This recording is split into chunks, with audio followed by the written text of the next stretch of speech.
하나님의 말씀 계시록 21장입니다.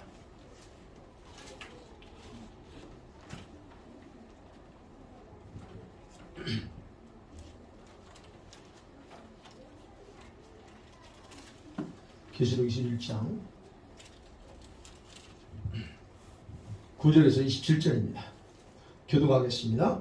7 대접을 가지고 마지막 7장을 담은 7 천사 중 하나가 나와서 내게 말하여 이르되 이리 올라 내가 신부 곧 어린 양의 아내를 내게 보이리라 하고 성령으로 나를 데리고 크고 높은 산으로 하나님께로부터 하늘에서 내려오는 거룩한 성 예루살렘을 보이니 하나님의 영광이 있어 그 성의 빛이 지극히 귀한 보석 같고 벽옥과 수정같이 많더라. 크고 높은 성막이 있고 12문이 있는데 문에 12천사가 있고 그 문들 위에 이름을 썼으니 이스라엘 자손 12지파의 이름들이라. 동쪽의 세 문, 북쪽의 세 문, 남쪽의 세 문, 서쪽의 세 문이니 그 성의 성곽에는 12 기초석이 있고 그 위에는 어린 양의 12사도의 12이름이 있더라. 내게 말하는 자가 그 성과 그 문들과 성곽을 측량하려고 금갈대자를 가졌더라. 그 성은 네모가 반듯하여 길이와 너비가 같은지라. 그 갈대자로 그 성을 측량하니 12,000스타디움이요 길이와 너비와 높이가 같더라.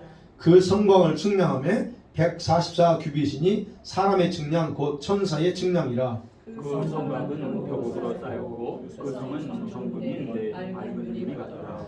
그 성의 성곽의 기초석은 갈색 보석으로 꾸몄는데 첫째 기초석은 벽옥이요, 둘째는 남보석이요, 셋째는 옥수요, 넷째는 녹보석이요. 다섯째는 홍마누요, 여섯째는 홍보석이요, 일곱째는 부옥이요, 여덟째는 노곡이요, 아홉째는 다마목이요, 열째는 비치옥이요, 11개는 청옥이요, 12개는 자전이라. 그 12문은 12진주니 각 문마다 한 개의 진주로 되어 있고 성의 길은 맑은 유리 같은 정금이더라. 성 안에서 내가 성경을 보지 못하였으니 이는 주 하나님 곧 전능하신 이와 및 어린 양이 그 성전이시니라. 그 성은 해나 달의 비침이 쓸데없으니 이는 하나님의 영광이 비치고 어린 양이 그 등불이 되심이라. 만물이 그 빛 가운데로 다니고 땅의 왕들이 자기 영광을 가지고 그리로 들어가리라. 낮에 성물들을 도무지 닿지 아니하리니 거기에는 밤이 없음이라. 사람들이 만물의 영광과 존귀를 가지고 그리로 들어가겠고. 같이 읽습니다. 무엇이든지 속되는 것이나 가증한 일 또는 거짓말하는 자는 결코 그리로 들어가지 못하되 오직 어린 양의 생명책에 기록된 자들만 들어가리라. 아멘.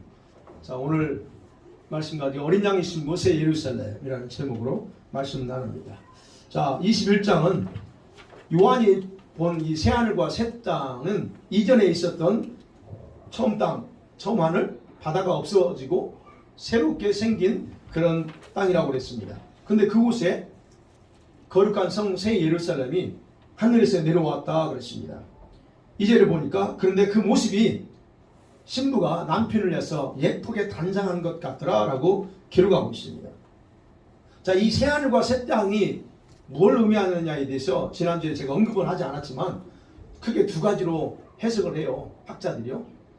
첫 번째는 이 우주가 다 없어지고 다 태워버리고 재창조로서 새롭게 창조된 그런 나라다라고 주장합니다. 이게 리뉴한 게 아니고 전부 다 새 것으로 주님이 만들어졌다. 그래서 제가 저희 입장을 어제 이게 지난주 입장이었기 때문에 제가 말씀드렸습니다. 근데 이런 입장도 있지만 그 반대로 아니고 어떤 입장이면 그게 아니고 지금 존재하는 이 우주를 주님 하나님께서 영광스러운 모습으로 다시 리뉴했다. 그래서 리뉴했지만 그걸 그냥 한 게 아니고 리뉴함을 통해서 새롭게 재창조했다라고 그렇게 주장을 합니다. 그럼 언제 주님이 이 지금 존재하는 지구를 새롭게 리뉴하고 재창조했을까? 그거는 예수님이 재림하죠. 그리고 심판합니다.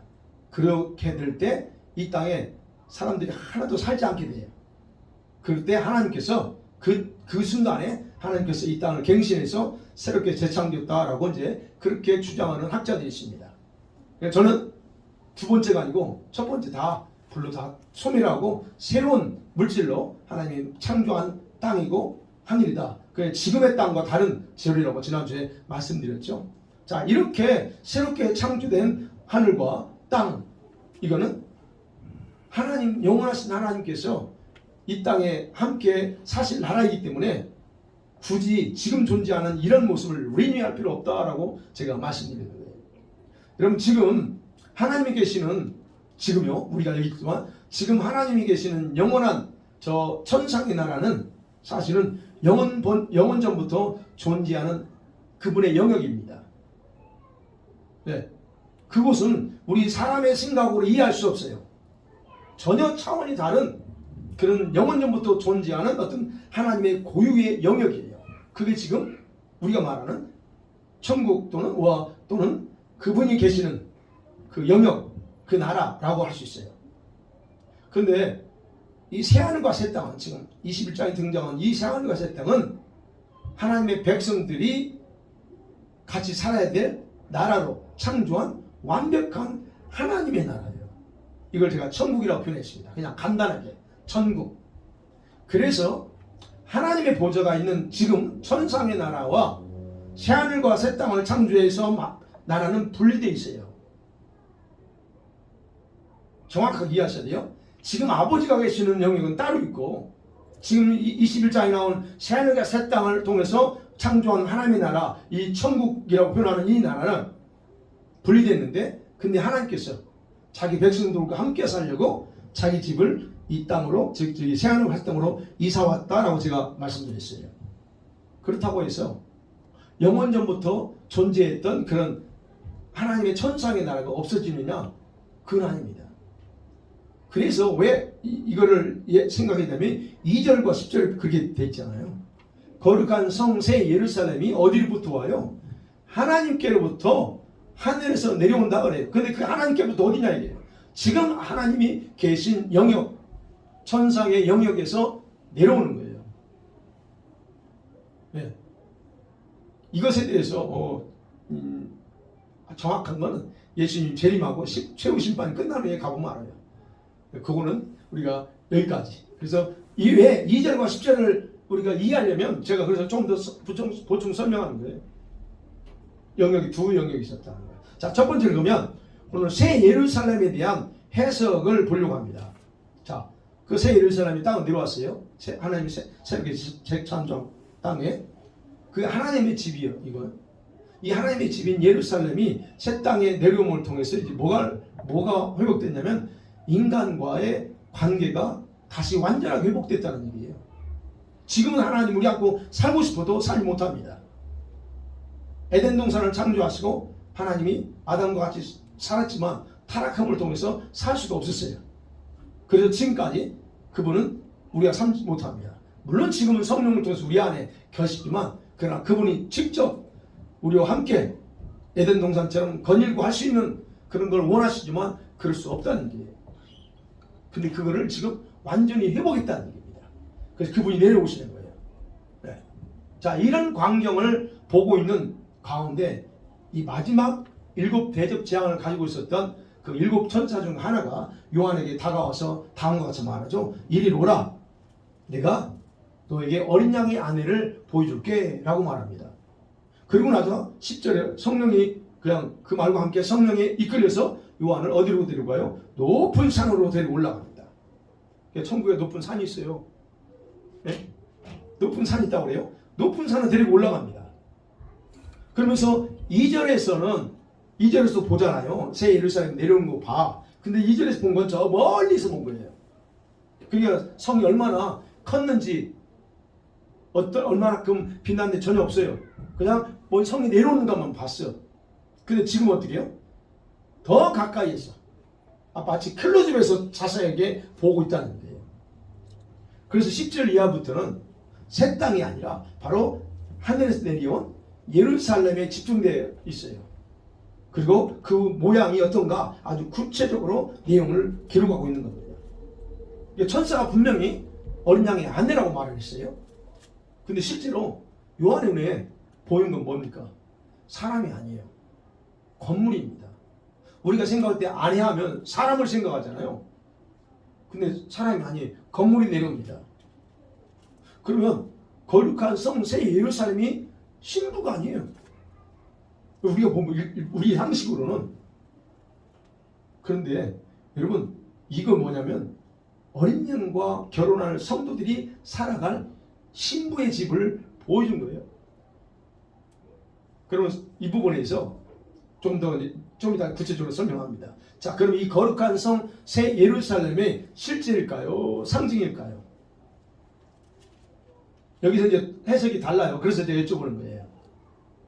해석을 거의 다 이 어린 양의 아내요 새 예루살렘에 대한 거의 주석가들의 해석, 공통적인 해석이 뭐냐면 이거는 상징이야 라고 말합니다. 즉 이 새 예루살렘은 실제가 아니고 교회 공동체를 상징하고 보여주는 거다라고 얘기합니다. 그래서 이 이제 10절 이하부터 성에 대해서 나오잖아요. 그러면 그 성에 대한 모든 묘사, 성벽이 있고 성문이 있고 기초소 있고 이 모든 걸 다 실제가 아니에요. 상징입니다. 그래서 성벽의 치수가 어떻게 돼요? 벽이 144규빗입니다. 144. 그죠? 17절 성방, 성의 두께가 뭐냐면 144규빗이에요. 이건 뭐예요? 숫자 144면 12 곱하면 144입니다. 그래 이걸 어떻게 해석하냐면 구약의 12지파, 신약의 12제자. 그래서 구약의 성도 대표하고 신약의 성도 대표예요. 그래서 이게 다 뭐예요? 신구약의 거의라고 말합니다. 맞죠? 그 숫자적으로 표현하면. 그 다음에 성의 크기가 16절에 뭐래요? 성의 크기가 정사각형입니다. 12,000 스타디움이에요. 길이, 높이, 폭이 전부 다 똑같습니다. 이걸 뭘 의미하냐면 완전한, 그야말로 그 누구도 침범할 수 있는 완전한 시큐리티의 상태를 보여주는 거다. 그리고 이 성이 얼마만큼 교회가 교회 공동체니까 이 교회가 천국에 가면 얼마만큼 장엄한가를 보여주는 거다라고 그렇게 해석을 합니다. 그 다음에 또 나와요. 여러분 12진주문이 나옵니다. 문이 12개예요. 그 다음에 그 문에 12지파 이름이 기록되어 있어요. 그리고 12제자의 이름이 그 기초서 파운데이션에 12제자의 이름이 기록되어 있습니다. 그럼 이걸 또 어떻게 할까요? 12진주문, 12지파, 12제자 이름 똑같아요. 신구약 백성들을 또는 신구약의 교회다라고 또 그런 식으로 해석하는 거예요. 그 다음에 여기 보니까 22절 이하에 보면 하나님과 어린 양이 성전이다 그랬어요. 여기는 성전이 필요하지 않습니다. 하나님 자신이 성전이고 예수님이 성전이에요. 그럼 이걸 어떻게 해석하냐면 참 성전이신 예수님과 교회 공동체가 완전한 연합을 이루었다는 것을 의미라고 해석을 합니다. 그 다음에 이제 여기 보면 보석이 나오죠. 보석, 장식들, 하나님의 영광이 있는데 그 보석이 있어요. 귀한 보석들. 12보석이 나옵니다. 이런 건 그럼 또 뭘까요? 이거는 신부가 남편을 위해서 단장하는 그 신부의 아름다움, 최고의 아름다움을 상징하는 거야 라고 그렇게 해석을 합니다. 이게 바로 보통 우리 주석가들 책이 다 그래요. 제가 주석이 계시록 주석책만 8권인가 있어요. 이렇게 해석하는 책 보고 더 이상 안 봐요. 쓰레기 때문에 버리고 싶어. 어제도 있다고 죽은 거 있어요. 이거 버리긴 아깝고. 그래서 이렇게 해석하는 사람들의 특징이 뭐냐면 666도 상징이에요. 그래서 666이 누구냐? 로마야. 바벨론이 어디냐? 음녀가 누구냐? 로마야. 그리고 666은 누구냐? 네로 황제 이름을 풀어보면 666이래. 게마트리아 해가지고. 그렇게 다 해석해요. 그러면 생각해 보세요. 아니 로마 황제면 그 로마면 지금 존재하잖아. 네로 황제 지금 죽은 지가 언젠데 이거를 네로 황제라고 해석하면 지금 21세기 사는 우리에게는 과연 이 계시록이 무슨 의미가 있어요? 이렇게 자꾸 상징적으로 해석해서 잘못된 정보를 갖게 한다는 거예요. 자, 그래서 저는 이 거룩한 성 새 예루살렘을 교회 공동체라고 할 수 없어요. 그 이유를 제가 4가지로 말씀드릴게요.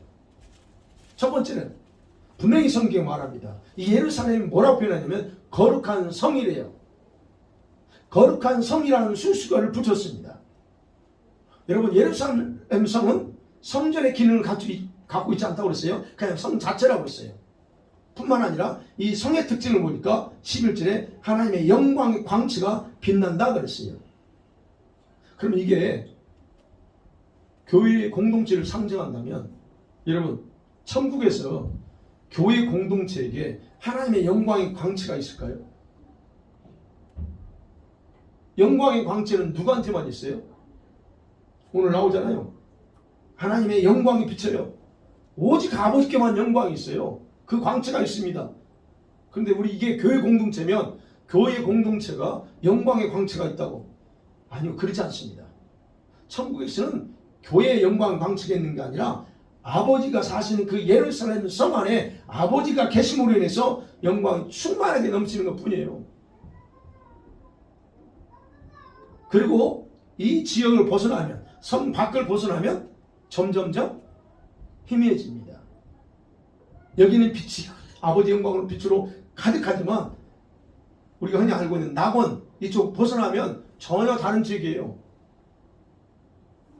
그리고 영광의 강치가 흘러가긴 하지만 그 백성들 단지 은혜를 경험할 뿐이지 영광의 광채가 거기까지 가지 않아요. 그러니까 이게 잘못됐다는, 진짜 그게 보면 이 해석이 올바르지 않다는 거예요.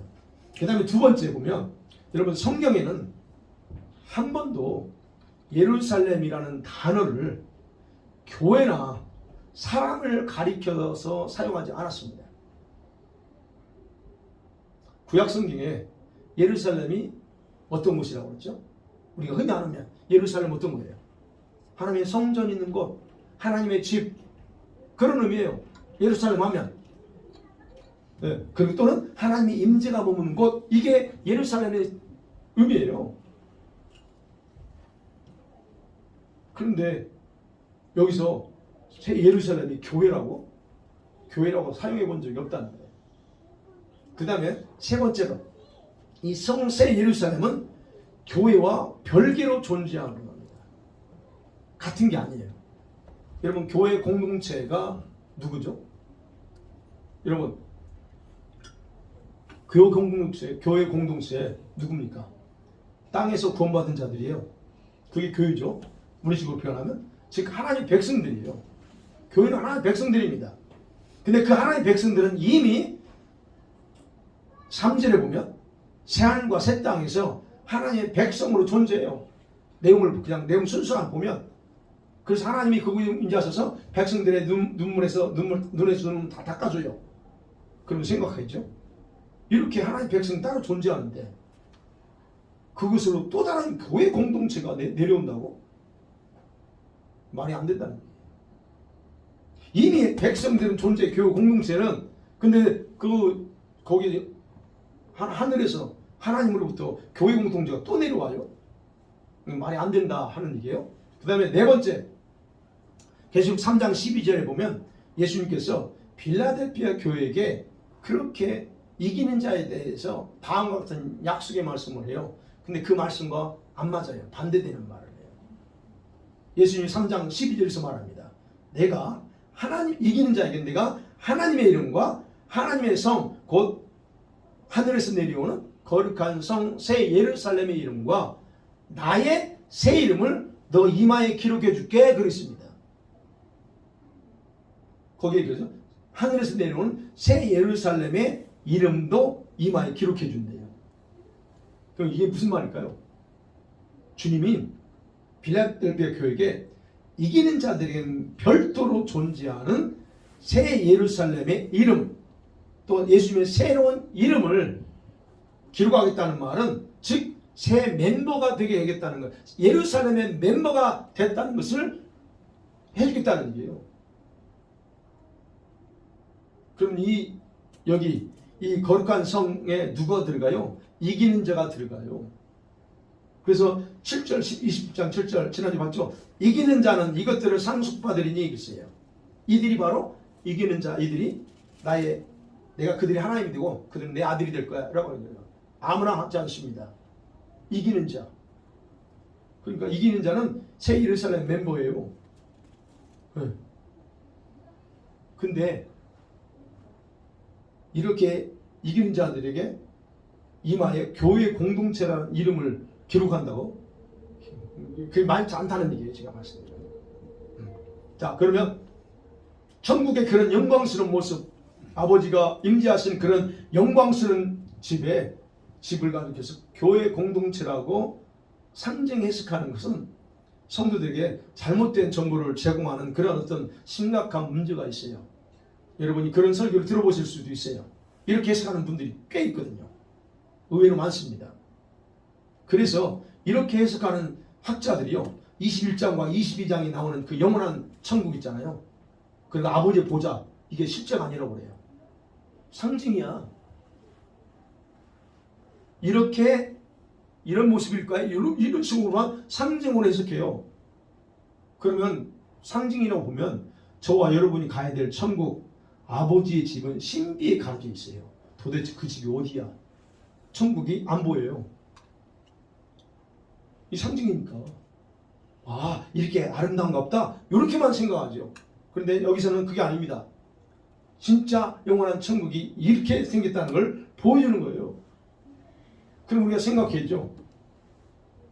왜 이렇게 이상한 해석이 이 신학교에서 가르쳐지고 있고 많은 목회자들에게 이 천국에 대해서 잘못된 생각을 하게 했을까 하는 거예요. 여러분 많이 들어보셨죠? 대체 신학, Replacement Theology입니다. 대체 신학 때문에 그랬어요. 대체 신학이 뭐냐면 간략하게 요약하는 겁니다. 예수님이 오셨습니다. 그래서 예수님 오심을 통해서 그리고 유대인들이 예수님을 죽였어요. 그리고 유대인들이 AD 70년에 다 초토화돼서 다 망해버렸습니다. 그러니까 예수님 오심을 통해서 이제 구약에 우리가 중요하게 하나님 선택했다는 이스라엘 백성들은 더 이상 중요성이 없어졌어요. 더 이상 필요 없어. 우리 교회인 우리만 중요한 거예요. 근데 성경을 보면 이게 새로운 성경이 아니에요. 이스라엘과 관련된 이스라엘 역사가 기록된 성경이에요. 그러니까 성경에 나오는 이스라엘, 그럼 어떻게 해죠? 이스라엘, 예수님 오신 이후에 등장한 이스라엘이나 또는 예루살렘 또는 아브라함 같은 이런 믿음의 조상들, 이런 이름이 신약에 나와요. 그럼 이걸 어떻게 해석할 거 아니에요? 어떻게 해석해야 돼요? 초토화됐는데 없는데 지금 이스라엘은 더 이상 중요성이 없다고 말하면, 그럼 도대체 여기서 등장하는 오늘 계시록에도 이스라엘 등장하고 12지파도 등장하고 이 나오는 이름들을 어떻게 할 거니? 그래서 뭘로 했냐면 그들이 찾아낸 답이 뭘까요? 그거요. 그 이름들을 다 교회야 라고 적용해 버린 거예요. 교회 공동체, 이스라엘은 교회를 상징해. 예루살렘, 하나님의 성전을 상징해. 아브라함 뭐예요? 우리 믿음의 선조야. 그리고 아브라함은 영적으로, 그래서 이제 우리가 아브라함의 후손이 됐어. 이런 식으로 다 교회 공동체로 상징해서 해석해 버린 겁니다. 그런데 제가 누누이 말씀드립니다. 계시록의 내용에는요, 이스라엘을 제외시키고 해석할 수 없는 내용이 많아요. 이스라엘과 연관되어야만 풀어지는 게 있다는 얘기예요. 그리고 세상의 역사는 우리의 이방인 중심으로 역사가 흘러가지 않습니다. 세상의 역사는 이스라엘 중심으로 진행되고 있다는 걸 부정할 수 없어요. 그냥 그런 어떤 잘못된 해석들이 지금 교회 안에 있어서 많이 혼란스러운 부분이 있어요. 계시록을 통해서는 그렇다는 겁니다. 그 다음에 두 번째 이제 생각하기 바로 이제 이 어린 양의 아내로서 예루살렘에 대해서 한번 살펴봐야죠. 천사가 보여줬습니다. 근데 보여줬는데 우리가 상식적으로 생각하는 여자나 교회를 보여준 게 아니고 건물이에요. 그렇죠? 성이니까 성의 모습 건물로 봐야죠. 그럼 어떻게 그 예루살렘 성이 어린 양이 안 내려갈 수 있죠? 어떻게 안 해요? 이거 생각해봐야죠. 제가 다시 반복합니다. 이 예루살렘 성은 아버지의 집입니다. 장소예요. 그러면서 동시에 어린 양의 신부예요. 우리가 상식적으로 이해하는 듯이 주님의 신부들은 믿는 자, 모든 믿는 자가 아니고 그룹이에요. 한 그룹. 이 모든 믿는 자가 신부가 아니고 그룹이라는 거예요. 이렇게 교회 공동체라고 해석하는 학자들처럼 우리 모든 믿는 자가 다 신부야, 이게 아니라는 거예요. 신부의 그룹은 따로 있다는 겁니다. 그리고 또 얼마나 많은 성도들이 그 신부로 준비되었는지 아무도 모릅니다. 그리고 그들 한 사람 한 사람을 다 보여줄 수가 없어요. 왜 못 보여줄까요? 저와 여러분도 같은 신앙을 가지고 있지만 신부 그룹에서도 한 사람 한 사람 모두가 행한 것이 다 달라. 받을 영광도 다 다릅니다. 그럼 신부니까 모든 신부가 다 똑같은 레벨이 아니라는 거예요. 신부에서도 그룹이 다 있다는 얘기예요. 다 영광이 달라요. 그런다는 거예요. 그래서 요한에게 보여준 다만 예수님께서 뭘 보여줘요? 요한에게 신부들이 머물러 살게 될 그 영광스러운 예루살렘 성을 보여줌을 통해서 신부들의 영광스러움을 알 수 있게 해주는 거예요. 예수님 신부가 이런 영광스러운 곳에 있구나 하는 거예요. 이 신부들이 누릴 영광이 뭐예요? 이렇게 아름다운 이곳에 가서 살아요. 그래서 우리에게 도전 주는 겁니다. 너희가 신부가 되면 여기 들어올 수 있어 하는 거예요. 자, 그러면 예루살렘의 성의 특징을 보죠. 첫 번째 그러죠. 11절에 하나님의 영광을 가지고 있대요. 영광의 광채가 머문다 하는 얘기예요. 근데 그 광채의 모습이 뭐예요? 마치 귀한 보석 같아. 예, 너무 귀한 보석 같죠? 그 다음 두 번째, 성의 사이즈가 아까 정사각형이라고 했어요. 정사각형. 길이가 12,000 스타디온인데 이걸 키로로 따지면 2,200km 또는 2,300 정도 됩니다. 그 키로예요. 근데 넓이, 높이 다 같아요. 어마어마한 큰 거죠. 네. 그 다음에 성벽의 두께가 아세요? 144규빗입니다. 65m에서 70m라고 해요. 얼마나 두꺼워요. 성벽이.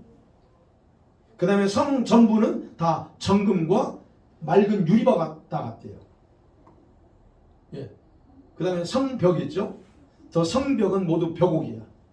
45스톤입니다. 그리고 이스라엘의 12지파 이름이 기록되어 있어요. 그리고 거기에 또 12문이 있고 그 문마다 천사 한 명씩 큰 천사들이 딱 지키고 있습니다.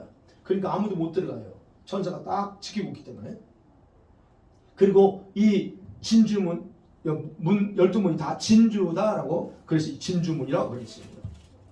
그 다음에 이 기초가 있어요. 성의 기초석이 파운데이션이 있는데 12사도의 이름이 기록된 기초석이에요. 자, 이 기초석에 뭐가 있어요? 12가지 보석으로 딱 꾸며져 있습니다. 그게 이제 19절부터 20절이 12보석에 대한 내용이 나왔죠. 거기에 그러니까 기초석에 제자들의 이름이 기록되어 그 다음에 성문에 또 22지파 이름이 기록되어 있어요. 그러면 이 성의 특징은 뭘로 우리가 해석해야 되냐면 구속사적인 관점에서 신구약을 총칭하는 대표자들의 이름과 함께 지어져 있다는 얘기예요. 교회가 아니고 대표자들. 그래서 이스라엘은 더 이상 중요하지 않다라고 주장하면서 상징으로 해석하는 것은 잘못됐다는 얘기예요. 그 다음에 이 성의 길이가 있어요. 성의 스트리트가 있습니다. 21절 성의 길은 다 황금길입니다. 정금이에요. 크리스탈 같은. 그 다음에 네 번째 22절에서 23절을 보면 여러분 하나님이 성전이에요. 찾으라 성전이 없어요. 해와 달도 필요 없습니다. 예수님이 등불이에요. 그렇게 성의 특징이 그렇습니다. 잘 생각해보세요. 그것이 우리가 가야 될 곳이에요. 그 다음에 다섯 번째를 보면 24절 같이 한번 읽어볼까요? 시작. 만국이 그 빛 가운데로 다니고 땅의 왕들이 자기 영광을 가지고 그리로 들어가리라. 만국과 땅의 왕들과 또 26절에 보면 사람들이 만국의 영광과 존귀를 가지고 그리로 들어가요. 그러니까 이런 사람들이 자기의 영광을 가지고 들어가서 아버지를 경배합니다. 여러분 이 성경 읽을 때 저는 굉장히 고민 많이 했던 부분이에요. 이게 계시록을 연구하면서 이 구절을 해석할 때 굉장히 어려웠던 단어 두 단어입니다. 만국, all nations예요. 만국과 그 다음에 땅의 왕들이라는 단어예요. 이게 얼마나 어려운지 몰라요. 왜? 이거 망국을 또 땅 왕들을 여기에 개념으로 이해하고 아니 그러면 그곳에 아니 어떻게 가서 이 땅의 세상의 왕들이 가서 하나님을 경배해 천국인데 이게 얼마나 혼동됐는지 모릅니다. 자 어쨌든 그걸 살펴보는데요. 여기서 만국은 여러분 지금의 지상에서 존재하는 각 민족을 말하지 않습니다. 여기서 원어에는요 여러분 원어에는 이게 빠졌어요. 앞에 민족들에 대해서 설명하면서 그게 빠졌어요. 구원받은 자들의 민족이란 단어예요. 예. The nations of those who were saved. 구속받은 자들의 민족이란 뜻이에요. 근데 이거를 번역하면 빼버렸어요. 그래서 성경 번역도 이상하게 잘못된 번역이 참 많아요. 우리 한국 성경도 그렇고 영어 성경 더 말할 것도 없죠. NIV가 더 잘못된 번역들이 많습니다. NIV를 좋아하지만 NIV가 더 많아요. 이거 빼버려요. 그러니까 민족 이게 단어 이것만 떠놓으니까 이게 도대체 해석이 안 돼요. 근데 분명하게 구원받은 자들의 민족이라는 거예요. 다시 말씀드리면 세상에 이 땅에 존재하는 민족들이 얼마나 다양합니까? 물론 뭐 인종으로 따지면 세 종류지만 민족이 많잖아요. 그 민족별로 그런 얘기예요. 그럼 천상에 가면 저와 여러분의 피부가 다 하얗게 될까요? 흑인은 갑자기 또 딱 바뀌어가지고 우리처럼 될까? 아니 그러지 않습니다. 천국에 간 분들은 지금의 그걸 그대로 갖고 있다는 거예요. 그러면 여기서 말하는 구원받은 세상의 모든 민족들이란 말이 다 달라. 근데 그들이 다 와서 그분을 경배한다는 거예요. 그리고 여기 보면 있잖아요. 땅의 왕들이죠. 여러분 땅의 왕들은 지구상에 존재하는 나라들의 대통령, 왕을 의미하지 않습니다. 이거는 천국에서의 통치자들이에요. 왕들이에요. 천국에 왕이 있어요. 만일 생각하고 있어요. 이게 지금 땅의 왕들을 지구상에 존재했던 왕들로 이해하게 되면 지금 거의 대부분 다 각 나라의 대통령들이 거의 사악한 자들인데 즉 사단의 그 앞잡이 노릇을 하고 있는데 그들이 가서 경배한다고요? 말이 안 되는 얘기죠. 역사를 보세요. 이스라엘 족속에만 우리가 이스라엘 족속만 따져보자고요. 유대인들 저 왕들 이스라엘 역사에서 여러 왕들 그들 중에서 몇 명이 선하고 그들이 진짜 하나님 중심으로 살았어요. 유대 왕 중에서 히스기야, 요시야 왕, 또 누구 있어요? 아하스는 좀 아니고, 예, 몇 명 안 돼. 그러니까 이런 여기서 말하는 땅의 왕들은 지구상에 있는 왕들이 아니에요. 천국에 존재하는 통치자라는 거예요. 여러분 천국에는 수많은 왕들, 통치자들이 존재합니다. 그럼 누가 왕일까? 여러분 22장 5절에 보면 다음 주에 설교하겠지만 하반절 제일 마지막 그들이 세세토록 왕노릇하리라 통치자가 된다는 얘기예요. 다시 말씀드리면 천국에는 신부 그룹도 있지만 왕의 그룹이 있어요. 여기 있죠. 그 보좌에 앉아서 보좌에 앉는 자들이 왕이에요. 왕으로서 통치하는 자들이 있다는 거예요. 그들이 바로 그곳에서 각 지역을 통치하고 다스린다는 겁니다. 여러분 천국이 어떤 곳일까요? 예수님이 그거를 우리에게 이미 천국에 대한 그 정보를 우리에게 주셨습니다. 제가 이 성경을 보면서 항상 그거는 이게 뭘 의미할까? 이걸 어떻게 적용할까? 고민했던 것 중에 하나가 누가 보면 19장 11절에서 27절에 보면 예수님이 은화 열문화 비유 열문화 문화죠. 열문화 비유에 대해서 얘기합니다. 거기서 한 귀인이 왕의 신분을 왕으로 이제 임명받기 위해서 갑니다. 그런데 가기 전에 종들한테 10명한테 은 하나씩 다 주면서 내가 오기 전에 네가 이걸 가지고 장사해라 얘기합니다. 그래서 그렇게 줬어요. 그래서 이제 왕위를 받아왔습니다. 그러면서 계산합니다. 근데 그 계산한 내용을 보면 그래요. 그 중에 하나가 주인님 나한테 한 문화 주셨는데 제가 일을 해가지고 장사해서 10문화를 만들었습니다 라고 얘기합니다. 그러니까 거기서 그 주인이 뭐라고 그래요? 착하고 충성되고 너가 지극히 작은 일에 충성했으니 그 다음이 뭐예요? 너가 10도시를 다스릴 권세를 차지하라 그럽니다. 이게 달란트 비유예요. 마태복음에서는 그 달란트 비유 그게 안 나옵니다. 그런데 이 누가복음에서는 그거 나와요. 10도시를 다스릴 권세를 줘요. 네. 여러분 이 비유가 땅에서 누릴 어떤 지역으로 생각해서는 안 됩니다. 예수님 비유를 얘기한 거는 사실 천국에 대한 비유들이고 천국에서 이루어질 일을 얘기하는 거예요. 그렇다면 여기서 다스릴 만한 도시가 어딜까 하는 거예요. 네. 그래서 새하늘과 새 땅으로 재창조된 하나님의 나라는 지금의 우주보다 작을 거라고 생각하면 큰 오산입니다. 이 지금 우주는 지금 이 땅 우주는 얼마나 커요. 근데 천국의 축소판입니다. 그렇게 생각하셔야 돼요. 그럼 천국이 얼마나 크겠냐는 겁니다. 그럼 이 땅에 지금 나라가 217개 나라가 있어요. 그래가지고 이게 그 나라요. 그러면 나라의 대통령이 250명 잡아. 그러면 그 천국에서는 그 통치할 나라 영역들이 왕들이 한두 명이 아니에요. 얘를 우리가 14만 4천이라고 보자고요. 14만 4천 명이 왕으로 통치하는 나라예요. 그럼 얼마만큼 영역이 크겠냐는 거예요.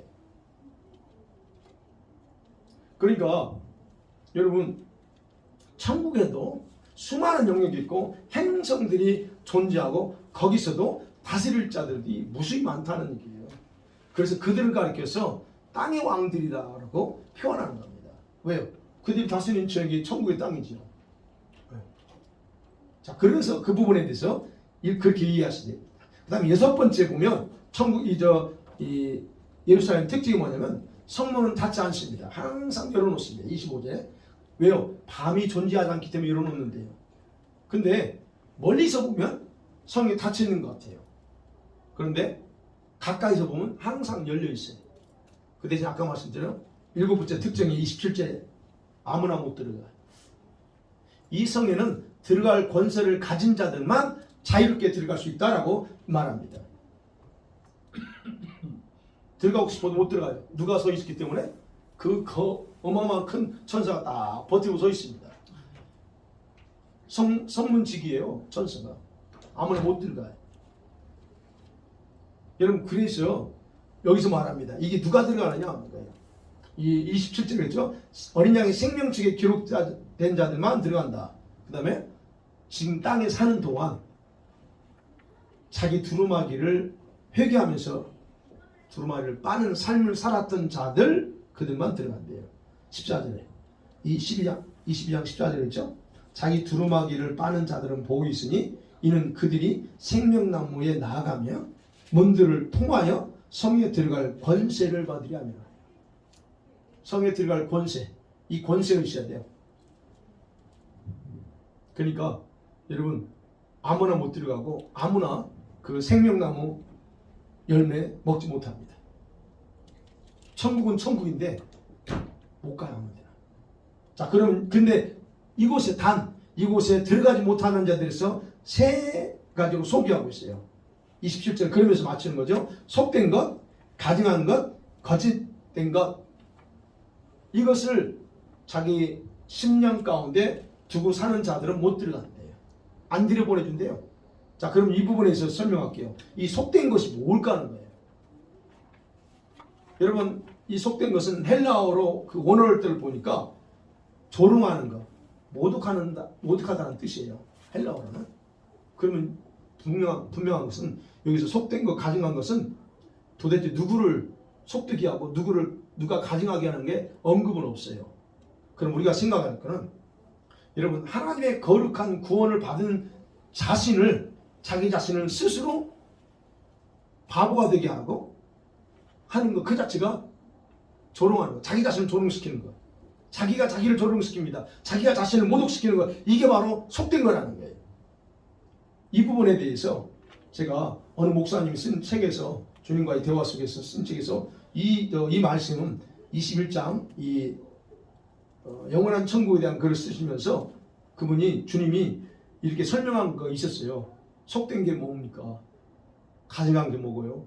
그러면서 이게 대화한 거를 기록한 걸 본 적이 있어서 근데 마침 딱 그 생각이 나서 적었어요. 그래서 그걸 소개할게요. 주님과 대화하실 때 주님 말씀합니다. 속된 게 뭐냐? 여전히 똑같은 일들이 반복되는 일상적인 세상의 삶을 사는 거예요. 노아 때 같이 사는 거예요. 사람들이 먹고 마시고 장가가고 있으면서 홍수가 났지만 자기가 죽는다는 거, 망한다는 거 전혀 도무지 깨닫지 못했다는 거예요. 그래서 그렇게 살면서 어떻게 해요? 그들의 영은 잠들어서 분별이 없었고 그냥 분별 없이 산 거예요. 자기 자신을 변화시키는 삶을 살지 않았다는 겁니다. 그래서 결국은 홍수가 임한 것처럼 멸망이 임했어도 그걸 모르는 것. 그러면 주님이 그죠? 내가 어느 날 임하는지 아무도 모르는데 그래서 주님 뭐라고 그랬었어요? 깨어있어라. 그래야 내가 오는 것에 대해서 내가 놓치지 않는다 그랬잖아요. 그런 것처럼 주님이 결론적으로 그 목사님이 하는 말씀이에요. 그러므로 깨어있지 않는 삶이 자신의 영혼을 속되게 하는 것이라는 거예요. 깨어있지 않으면 어떻게 해요? 자기 자신이 망하게 만드는 거예요. 그게 바로 속등거래요. 그래서 그 목사님한테 예수님이 하시는 게 어제가 오늘 같고 오늘이 내일 같은 삶을 살지 마라. 날마다 자기를 바꾸고 변화시키는 삶을 살아야 된대요. 스스로를 구별해서 천국을 준비하는 그런 성결한 삶, 그 삶을 살아야 된다라고 그분 목사님에게 주님이 목사님이 말씀합니다. 그 다음에 이제 또 여쭤봐요. 그러면 주님 가증한 일은 뭐예요? 가증한 일 하면 우리가 생각을 해봅니까? 마귀가 하는 짓. 또 우리가 좀 아이고 왜 저래? 이런 차원으로 우리가 생각을 하잖아요. 주님께 여쭤봐요. 주님이 아니야. 그런 게 아니야 라고. 제가 일단 이 부분에서 헬라 뜻을 말씀드릴게요. 헬라어로 쓴 이 가증하다고 하는 단어 뜻은 그럽니다. 자신을 우상 숭배에 빠지게 하는 행위가 여기서 하나 뜻이 가증한 거예요. 또는 자기 자신을 믿음에서 배교하게 하는 행위가 가증한 거예요. 이 부분에 대해서 주님 말합니다. 그러면 가증한 일이 뭘까요? 할 때 주님이 하시는 거예요. 바리새인들과 서기관들의 삶이다. 속용된 자들이 바리새인들이 그랬죠? 속용된 자들이 있어요. 근데 그들이 인도자가 됐어. 그래서 하루살이는 아이고 저거 쓸모없는 거 다 버려버리고 낙타는 삼켜. 자기의 유익이 되고 돈 좋은 것만 다 삼킵니다. 바로 이들은 자기 스스로 우상에 빠지겠다는 거예요. 그렇게 함으로 통해서. 그리고 세상의 잔과 대접의 겉은 그럴듯하게 모양을 꾸몄는데 그 안에는 탐욕과 방탕으로 가득했다는 거예요. 그래서 예수님이 하신 말, 그런 것들은 네 아버지께 굉장히 역겨운 일이고 가증한 일이다 라고 얘기합니다. 그래서 또 말씀하여요. 그렇기 때문에 하나님의 표준인 말씀을 무시하고 세상의 가치관을 기준으로 판단하고 행하는 것이 가증한 일 중에 하나다. 여러분과 제가 늘 강조하죠. 우리 가치관 바꿔야 된다. 하나님의 말씀이 기준이 되고 거기에 따라서 우리가 생각하고 살아야지 사람이 누가 하고 자기 생각이 어떻고 이게 아니다. 세상의 잣대를 따르지 말고 하나님의 잣대인 이 말씀을 항상 기억하고 그대로 행하는 거예요. 그러면서 주님이 그 목사님에게 너 네 잣대 바꿔. 즉 가치관 온전히 바꾸라. 그런 말씀합니다. 그러면서 너는 모든 행실에 이 하나님의 말씀과 표준에 의해서 살아야 된다. 그게 가증한 일이 되지 않으려면. 그러면서 또 말합니다. 거짓에 대해서. 너 입에서 나오는 작은 거짓말이랄지라도 철저하게 제거하는 삶을 살아라. 그게 우리가 선의 거짓말이든 뭐든 그 자체를 주님이 좋아하지 않는다는 얘기예요. 작은 거짓말. 그리하면 주님의 피로, 나의 피로 생명책에 기록된 이름이 지워지잖아 라고 이제 그 목사님의 권면과 함께 경고하는 말씀을 읽었어요. 그래서 제가 그걸 여러분에게 소개하는 겁니다. 그러니까 이렇게 속된 거 가증한 것이 이렇다라고 말씀해요. 자, 그러면 이제 이 어린 양의 신부인 여러분 예루살렘의 성의 모습은 우리 생각으로는 상상이 쉽지 않다는 거예요. 그러나 이곳은 우리들 모두를 위해서 준비되어 있습니다. 절대로 상징으로 보여준 게 아니에요. 우리가 가야 될 곳이라는 거예요. 그래서 바로 우리 성도들이 환난 당하고 고난 속에서도 믿음을 지키면서 살아야 될 이유가 바로 이곳에 가기 위함이라는 거죠. 그렇죠? 예. 이 예루살렘을 진주문이 있는 영원한 천국이라고 그렇게 말해요. 영원한 천국. 주님이 그 목사님하고 대화하면서 항상 그래요. 영원한 천국, 진주문 있는 영원한 천국에 너는 와야 된다. 얘기를 하는 내용들을 봐요. 그래서 이곳을 그냥 단순한 천국이 아니고 영원한 천국이라고 하는구나. 그런 이해가 되는 거예요. 그래서 이곳은 그래서 가장 영광스럽고 아름다운 천국이고 영원히 목마르지 않는 생명수의 강물이 흘러요. 22장에 나오잖아요. 생명수의 강이 쭉 흘러갑니다. 근데 이곳은 아무나 못 가. 회개를 통해서 자기 두루마리 빠는 자들, 그 사람들만 권세 주준다는 거예요. 즉 이곳은 더 쉽게 표현하면 그래요. 흰 옷을 입은 자들이 들어갑니다. 흰 옷 입은 자들, 구원의 속옷 입은 자들이 들어가는 게 아니고 속옷과 겉옷을 입고 산 사람들, 그리고 회개를 통해서 그 흰 옷을 빨고 살아가는 자들에게 프리 패시지를 준다는 내용입니다. 바로 이 영원한 천국이 사랑하는 성도들 말씀 이제 맺어봐야죠. 이 본문을 통해서 보여준 여러분 이 어린 양의 신부의 영광은 다른 게 아닙니다. 모든 교회의 영광이 아닙니다. 주님께서 인정한 성도들에게 허락한 특별한 영광입니다. 다시 말씀드리면 모든 성도들이 자동적으로 받은 또는 주어지는 것이 아니고 받을 자격을 갖춘 성도 개인에게만 주시는 영광이라는 거예요. 그래서 부부 사이에서도 달라요. 와이프는 갈 수 있는데 남편이 나는 못 갈 수 있어요. 다 달라가는 얘기예요. 개인이에요, 개인. 예. 그러면 이제 결론이죠. 그러면 오늘 사랑하시는 우리 주님께서 저와 여러분에게 원하는 게 뭘까 하는 거죠. 항상 포인트는 겁니다. 어제도 기도했죠. 주님, 저한테 하고 싶으신 말씀이 뭐예요? 이제 제가 설교 준비하면서요, 항상 결론은 저한테 설교하는 내용으로 적어요. 여러분한테 설교한다고 생각하지 않습니다. 나부터 내가 주님으로부터 음성 드려야죠. 그리고 이 설교는 나한테 해야죠. 안 그러면 여러분은 성도들 대상으로 내가 설교 준비하고 오면 저는 언젠가 변질될 수 있습니다. 왜요? 나는 적용 안 하고 맨날 여러분만 적용하면 나는 잘하는 줄 착각해요. 그래서 항상 제가 저 자신에게 물어요. 주님, 저한테 하신 말씀 주세요. 저한테. 제가 당장 저에게 혼내고 싶으면 혼내시고 그걸 요청합니다. 어제도 마찬가지. 주님, 저한테 하신 당장 하고 싶은 말씀 하세요. 그랬더니 아이고 주님 너무 빨리 주시오. 주님 뭐라고 하더래요? 첫 번째가 그래요. 스스로 너 자신을 훈계하며 살아라 그래요. 셀프 디스플린 하래요. 너 혼자 너 스스로 너 자신을 돌아보고 가르치래요. 훈계하는 거죠.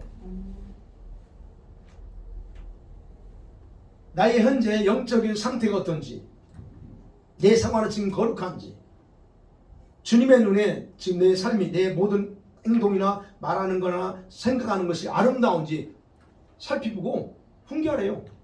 아니면 단호하게 너가 훈계가 그거지 않습니까? 책망도 하고 정신 차려만 똑바로 스스로에게 가르치라는 거예요.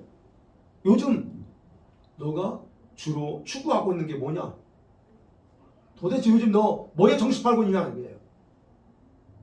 너의 마음 중심이 무엇에 쏠려 있느냐는 거예요. 미디어냐, 아니면 세상 것이냐, 아니면 뭐 어떤 더 지식 많은 걸 얻게 한 거냐, 뭐에 도대체 너의 정신이 팔려 있는지 보라는 거예요.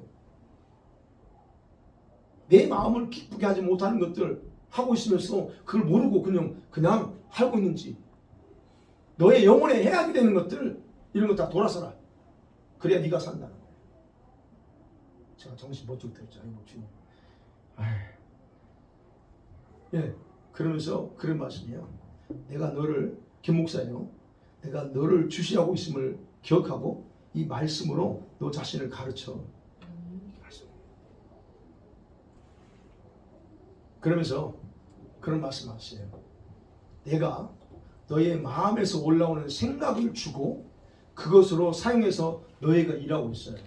때로는 이제 제가 기도할 때 영으로 내 영을 통해서 주시는 게 있어요. 그렇지만 때로는 기도하지 않을 때 불쑥불쑥 내 마음의 생각이 뭐가 와요. 이거 내가 뭐 해야 되는데 뭐 이런 것들이 내 마음의 생각으로 옵니다. 바로 주님이 그거 얘기하는 거예요. 기도할 때는 영으로 주시지만 그렇지 않고 이제 뭔가 생각할 때 그때 내 마음에 올라오는 생각을 내가 넣어준다는 거예요. 그러니까 그걸 통해서 나를 일하고 있습니다. 그러니까 그 마음의 생각들을 살피고 거부하지 말고 따르라. 그렇게 행하래요. 그래서 제가 보면서 이거 또 내가 안 했던 거 있거든요. 참. 알겠습니다. 회개하고. 바로 주님이 저한테 그런 말씀하십니다. 여러분 이게 해당된다면 여러분도 참고해 보세요. 그 다음에 두 번째예요. 두 번째는 공통적인 겁니다. 날마다 회개하면서 흰옷을 빠는 삶을 살아라. 이건 눈이 강조하는 부분이기도 합니다. 이 영광스러운 천국은 너희 모두를 위해서 다 준비되어 있어요. 그리고 이곳에서 나를 만날 수 있고 볼 수가 있다. 그리고 나의 모든 것을 누리면서 마음껏 살 수 있다. 여러분 맞습니다. 이곳에서만 여러분이 주님 얼굴 볼 수 있고 주님 만날 수 있어요. 이 성을 벗어나면 여러분 못 만납니다. 주님. 그러니까 낙원에 사는 사람들이 주님 못 봐요. 볼 수가 없어요. 그러면 지금 우리가 본 이 영원한 천국에 사는 자들은 주님을 수시로 할 수 있어요. 그 얘기하는. 그런데 주님이 이제 저한테 주님 말씀이 많은 성도들이 이 영원한 천국에 대해서 추상적으로 알고 있거나 자기 상식으로 생각하고 산다. 그렇게 말해요. 여러분 어떠세요? 천국 가면 어떻게 생각합니까? 이 계시록에 나오는 이런 모습을 보긴 하지만 그냥 단순히 추상적으로 아니면 상식적으로 천국은 좋은 곳이야 이런 식으로만 생각하고 삽니까? 아니면 어떻습니까? 그러면서 말한대요. 그러면서 생각한대요. 자기들은 이곳에 당연히 천국 가면 나는 여기 갈 거라고 다들 그렇게 생각한다는 거예요. 그러면서 주님이 저한테 이 22장 14절 말씀을 딱 상기시키고 나는 분명하게 너희들에게 말했다. 회개하며 날마다 자기의 두루마기를 빠는 자들에게 여기 들어올 수 있는 권세를 준다라고. 주님 그랬죠? 지금 14절에 모든 성도가 하는 게 아니에요. 날마다 회개하면서 자기 두루마리를 빠는 자만이 갈 수 있어요. 그래서 말합니다. 내가 준 흰옷은 행위를 통해서 지은 죄들 때문에 더러워지고 찢겨진다. 그러나 진실한 회개는 나의 보배로운 피로 더러워진 옷을 깨끗하게 빨 수 있다. 그렇게 말씀하셨어요. 여러분 그러니 여러분 어떻게 할까요? 여러분 날마다 회개해야 될 죄가 뭘까요? 오늘도 회개하시고 내일도 회개하시고 우리가 매일매일 회개해야 됩니다. 도대체 어떤 죄를 회개하라고? 도덕적인 죄에 안 졌는데 여러분 저는 이렇게 생각했어요. 이 결론적인 그거예요. 오늘 27절에서 말하고 있는 적어도 다른 건 몰라도 세 가지 속되게 한 것, 가증하게 한 것, 주님의 눈에 가증하게 보이는 것, 거짓된 것들. 여기서는 거짓된 것들, 또 거짓말하는 자들이라고 표현했지만 해석이 거짓말하는 자라고만 옳잖아요. 거짓된 행위 이것도 다 포함돼요. 그러면 여러분 속된 게 뭐라고 했어요? 깨이치 않고 사는 거 그게 속된 거예요. 주님 눈에. 그 다음에 어떻게? 말씀을 기준 삼지 않고 세상 가치관 중심으로 자기가 사는 거 판단하고 모든 거 말하는 거 이거 주님 눈에 가져가야 그럼 이런 거 회개하자는 겁니다. 거짓된 게 뭐예요? 내 영혼과 내 양심을 거스르는 행동과 말들을 하는 것이 다 거짓된 거예요. 그러면 그걸 하자는 거죠. 우리 적어도 이 세 가지 다른 건 몰라도 한번 돌아보면서 우리 주님의 명령처럼 매일매일 회개하는 것을 생활한다면 여러분 우리 모두에게 주님이 흰옷을 입지 않았다면 주님이 매일 회개할 때 주님은 흰옷을 입어줄 줄 믿습니다. 아멘. 그리고 영원한 천국문을 자유있게 들어가서 모든 것을 내 것처럼 누릴 수 있는 권세를 주실 것입니다. 할렐루야. 아멘. 자 2번 그러면 여러분 이번 한 주간 주님이 말씀하신 것처럼 자신을 정말 스스로 옮겨하면서 회개 생활 하시겠습니까? 아멘. 그렇게 우리 같이 한번 살면서 저와 여러분이 성령이 저와 여러분을 어떻게 이끌어가고 우리를 도우시는가 같이 경험하는 한 주간 되기를 간절히 소원합니다.